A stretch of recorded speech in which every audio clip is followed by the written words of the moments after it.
네, 한 주간 재계 경영자들의 일거수일투족을 살펴보는 CEO 풍향계 순서입니다. 네, 연임 도전에 가시밭길이 예상되는 조용병 신한금융그룹 회장과 스타트업 창업 10년 만에 부호가 된 김봉진, 우아한 형제들 대표 소식을 윤선희, 배삼진 기자가 전합니다.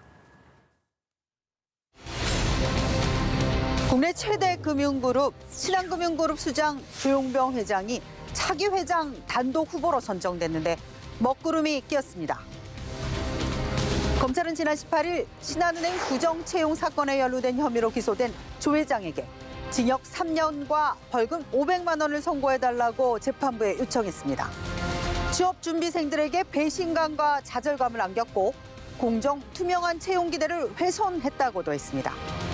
검찰 구형 불과 닷새 전에 신한금융 회장 후보 추천위원회는 조 회장을 차기 회장 단독 후보로 추천했는데요. 조 회장에 대한 선고는 내년 1월 22일로 잡혔고 차기 회장 선임을 위한 주주총회는 내년 3월 열립니다. 조 회장은 남은 금융인의 삶을 한국 금융과 신한의 발전을 위해 바치겠다고 했습니다. 그러나 금융회사는 신뢰가 기본입니다.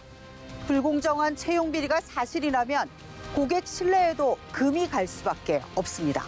CEO라면 진정 신한을 위한 길이 무엇인지 생각해 볼 필요가 있습니다. 국내 배달 어플리케이션 1위 배달의 민족을 운영하는 우아한 형제들 김봉진 대표가 수천억 원대 부호가 됐습니다. 독일 배달 서비스 전문 기업 딜리버리 히어로인 DH는 지난 13일 스타트업 우아한 형제들을 인수한다고 발표했습니다. 매각 지분 가치는 40억 달러, 4조 7,500억 원, 국내 인터넷 기업 역사상 최대 규모입니다. 창업자 김 대표는 단숨에 수천억 원대 주식을 보유한 국내 100대 부자에 오를 것으로 추정됩니다. 올해 44살인 김 대표는 공업고등학교를 졸업하고 실내 디자인을 전공한 뒤 디자이너로 일했는데요. 실패 끝에 2010년 자본금 3천만 원으로 우아한 형제들을 설립했죠. 처음엔 공을복상권을 침해한다는 지적도 받았지만 수수료 폐지 이후 오히려 이용자가 늘어 흑자 전환에 성공했습니다. 하지만 넘어야 할 산도 있습니다. 1위 배달의 민족과 2위 요기요가 합병을 발표해 독점 논란이 있었고 공정거래위원회가 시장 경쟁을 제한하는지를 따져보고 합병 승인 여부를 결정하기로 했습니다. 합병 승인이 나지 않을 가능성도 배제할 수 없는 겁니다. LG그룹 2세 경영자 구자경 명예회장이 94세를 일기로 별세했습니다. 구 명예회장은 사범학교를 졸업하고 교편을 잡았으나 부침부름에 사업에 뛰어들었습니다. LG 모기업 라키화학이 국내 첫 화장품인 동동구리물을 만들었는데 그 역시 공장에서 기름밥을 먹으며 일을 도왔습니다. 장남 임근은 전쟁이 발발한 1950년 교직을 떠나 아예 기업인의 길로 들어섰고 1970년 2대 회장에 올랐습니다. 럭키금성을 글로벌 기업 LG로 바꾸고 전자, IT 부품 소재 등으로 영역을 확대했습니다. 1995년 만 70세에 아름다운 은퇴를 선언한 그는 격변하던 반세기에 선두에 서서 한국 산업을 다진 기업가 중 한 명으로 남았습니다. 삼성 2인자로 불리는 이상훈 삼성전자 이사회 의장이 자회사 노조와의 공작에 개입한 혐의로 실형을 선고받고 법정 구속됐습니다.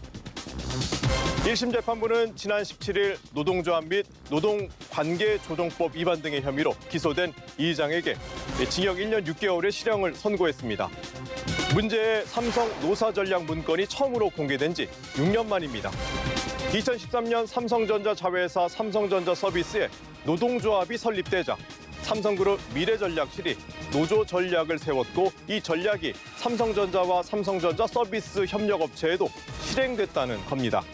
이 재판부는 이 의장 본인이 모르는 부분이 많다고 하지만 여러 증거가 명백해 눈 감아줄 수 없다고 했습니다. 이 삼성은 하루 지나 사과문을 내고 재발 방지를 약속했습니다.